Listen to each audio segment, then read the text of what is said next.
સુરતના ગૌરવ પથ રોડ પર સ્થાનિકો દ્વારા વિરોધ પ્રદર્શન થઈ રહ્યો છે। રોડ ડ્રેનેજની કામગીરી માટે ખોદકામ બાદ કાદવનું સામ્રાજ્ય જોવા મળ્યું છે। સૂર્યમ પ્રિમરોઝ શુભમ રેઝિડેન્સીના રહીશો પરેશાન છે। ડ્રેનેજ લાઇનના ખોદકામ બાદ પુરાણ નથી કરવામાં આવ્યું। ડામરનો આખો રોડ મહાનગરપાલિકા દ્વારા ખોદી કાઢવામાં આવ્યો છે। છેલ્લા 5 થી 6 મહિનાથી સ્થાનિક રેઝિડેન્સીના લોકોને હાલાકી થઈ રહી છે। ધારાસભ્ય પૂર્ણેશ મોદીની પત્ર દ્વારા રજૂઆત છતાં ઉકેલ નહીં।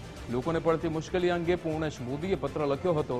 સ્થાનિકોમાં કોર્પોરેટર અને વહીવટી તંત્ર સામે ભારોભાર રોષ છે। ત્યારે ચોમાસા પહેલા બિસ્માર રોડનું સમારકામ કરવાની માંગ ઉઠી છે।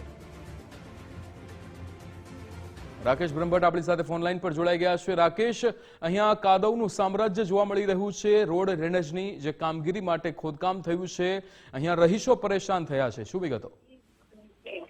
બિલકુલ, સુધરે બીજાની કહેવત સુરત મહાનગરપાલિકાને લાગુ પડે છે। છેલ્લા 8 મહિનાથી સુરતના ગૌરવપથ રોડ ઉપર આવેલા શુભમ સ્કાય અને જે પ્રાઇમ રોડ રેસિડેન્સી નજીકનો જે રોડ છે તે આખો ખોદી નાખવામાં આવ્યો છે। પરંતુ આ રોડની સમારકામગીરી કરવામાં જાણે પાલિકા તંત્ર કોઈ મુહૂર્તની વાટ જોઈ રહ્યું હોય તે પ્રકારની પરિસ્થિતિનું નિર્માણ થયું છે।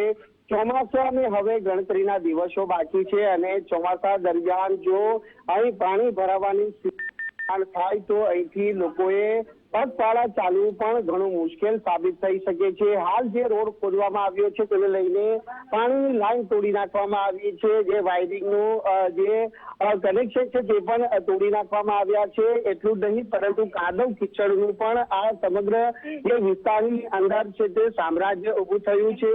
મહત્વની બાબત તો એ બનીને સામે આવી છે કે ગુજરાત વિધાનસભાના ઉપાધ્યક્ષ જે પૂર્ણેશ મોદી છે તેમના દ્વારા પણ પાલિકા કમિશનરને આ સમસ્યાને લઈને પત્ર લખવામાં આવ્યો હતો। 16 મેના રોજ લખવામાં આવેલો આ પત્ર છતાં પણ જાણે તંત્રના પેટનું પાણી નથી હલતું અને જે સત્તાધીશો હોય તેમના આ પત્રને પણ આંખ આડા કાન કરવામાં આવી રહ્યા છે। પાલિકા કમિશનરને જ્યારે પત્ર લખવામાં આવ્યો હોય ત્યારે સમસ્યાનું સમાધાન ન થાય તો એક વાત અહીં ચોક્કસ છે કે સરકારના પ્રતિનિધિનું પણ છે તે પાલિકા કમિશનર હોય કે પછી તેના તાબા હેઠળ આવતા અધિકારીઓ છે તે સાંભળવા તૈયાર નથી અને તે જ કારણ છે કે આજે જે મુશ્કેલીનો સામનો અહીંના લોકો છે તે હાલ કરી રહ્યા છે। જી બિલકુલ રાકેશ, સમગ્ર માહિતી સાથે જોડાવા બદલ આપનો આભાર। તો અહીંયા સ્થાનિકોમાં કોર્પોરેટરને લઈને જે રીતે ચોમાસા પહેલા બિસ્માર રોડનું સમારકામ કરવાની માંગ ઉઠી રહી છે। સ્થાનિકોમાં કોર્પોરેટર અને વહીવટી તંત્રની સામે જે રોષ ફેલાયેલો છે ત્યારે ચોમાસા પહેલા બિસ્માર રોડનું સમારકામ થાય તેવી લોક માંગ ઉઠી છે। રોડ ડ્રેનેજની કામગીરી થઈ રહી છે જેના કારણે તમામ જગ્યાઓ પર ખોદકામ થયું છે અને રહીશો પણ પરેશાન છે। આપણી સાથે રાકેશ લાઈવ જોડાઈ ગયા છે તે સ્થળેથી। રાકેશ, એ પરિસ્થિતિ આપ બતાવજો, કારણ કે અહીંયા રહીશો જે પરેશાન થઈ રહ્યા છે, ખોદકામ કરવામાં આવ્યું છે, કાદવનું સામ્રાજ્ય બન્યું છે, કેવી પરિસ્થિતિ છે ત્યાંની?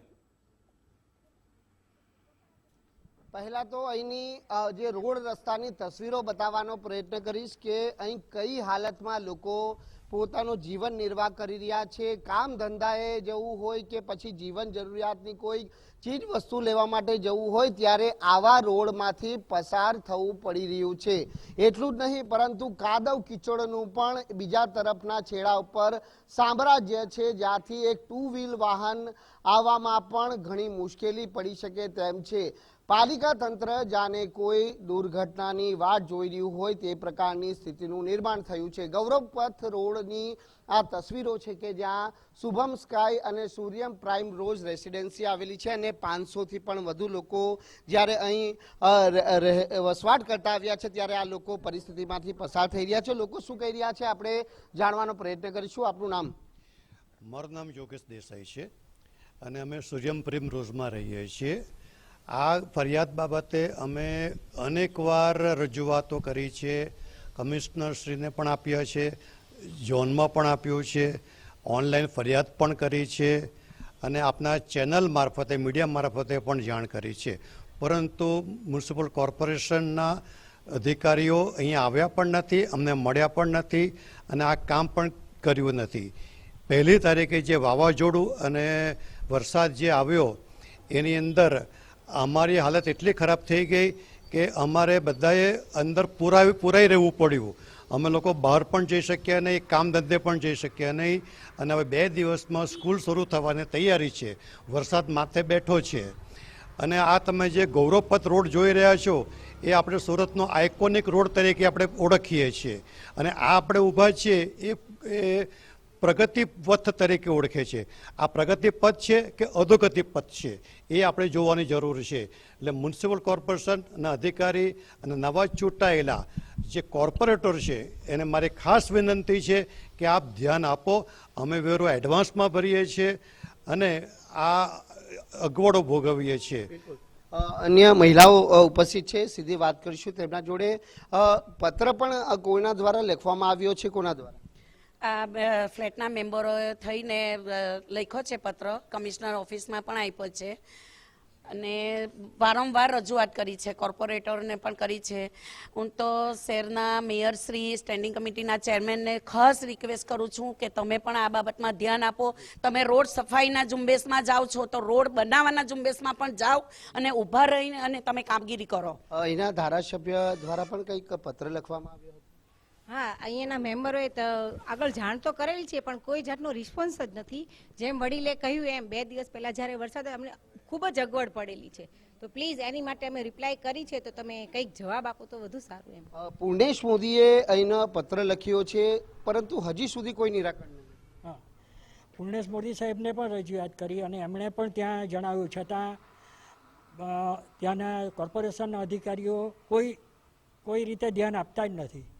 અને અમારે ના છૂટકે આ ભર તાપમાં તો આ ચેનલ સામે આવીને અમારે શા માટે ઉતરવું પડે, એ રજૂઆત કરવી પડે, એ વિચારવા જેવું છે તમારે. એટલે સરકારના પ્રતિનિધિઓનું પાલિકાના અધિકારીઓ સાંભળતા નથી એ વાત પાકી?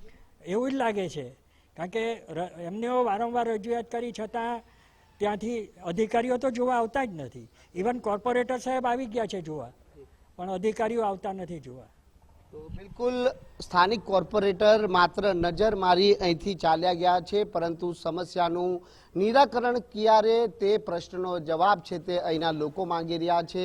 500થી વધુ લોકો જ્યારે અહીં વસવાટ કરતા હોય ત્યારે સમજી શકાય કે અહીંથી અવર જવર કરવામાં પણ કેટલી મુશ્કેલીઓનો સામનો અહીંના લોકો કરી રહ્યા છે, કારણ કે કાદવ કિચડનું સામ્રાજ્ય છે અને જો વરસાદી પાણી ભરાય તો આવી સ્થિતિની અંદર મોટી જાનહાનિ થવાની પણ સંભાવના રહેલી છે. પરંતુ મહત્વની સૌથી બાબત એ છે કે જ્યારે ગુજરાત વિધાનસભાના ઉપાધ્યક્ષ અને ધારાસભ્ય પૂર્ણેશ મોદીએ પાલિકા કમિશનરને પત્ર લખ્યો હોવા છતાં શા માટે અધિકારીઓના પેટનું પાણી હલતું નથી તે સવાલ અહીં ચોક્કસથી ઉપસ્થિત થઈ રહ્યા છે. જોવાનું એ રહેશે કે આ સમસ્યાનું નિરાકરણ કેટલા સમયમાં આવે છે. જી બિલકુલ રાકેશ, સમગ્ર માહિતી સાથે જોડાવા બદલ આપનો આભાર.